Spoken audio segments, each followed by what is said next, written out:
সবাইকে আমরা বোঝাতে পেরেছিলাম যে এক দফার আন্দোলনের সাফল্য ছাড়া আমাদের কোনো সমস্যার সমাধান হবে না, এবং শেষ পর্যন্ত এক দফা দাবিতেই এই সরকারের পতন হলো।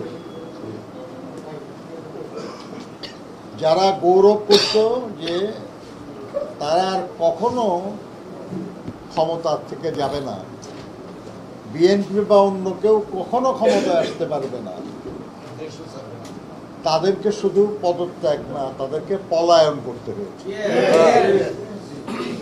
যেটা বাংলাদেশের বা আশেপাশের দেশের ইতিহাসে হয় নাই।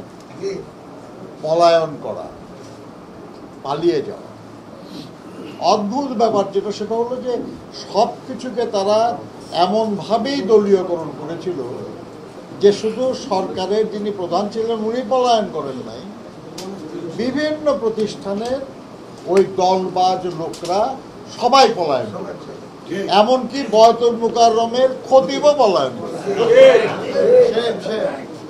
মানে কিভাবে সব দলীয়করণ করা হয়েছে, কিভাবে সব দলবাজ হয়েছে, যে সরকার ক্ষমতাচ্যুত হলে তারা আর মানুষের সামনে আসতে পারে না।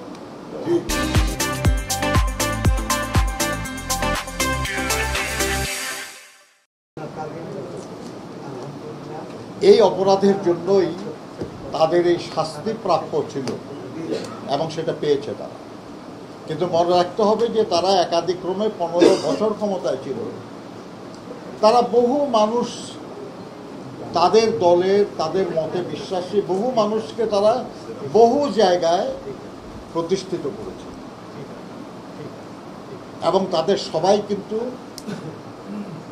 এখনো চলে যায় নাই বা পালিয়ে যায়নি। তারা বহু আছে, তারা এখনো যার যার অবস্থানে আছে,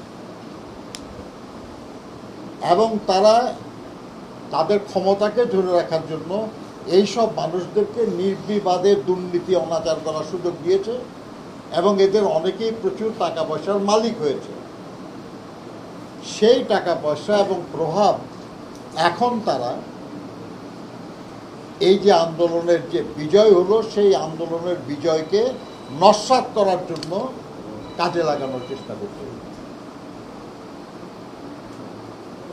এবং তারা খুব ভালো জানে যে রাজনৈতিক বক্তব্য দিয়ে, রাজনৈতিকভাবে তারা এখনই কিছু করতে পারবে না।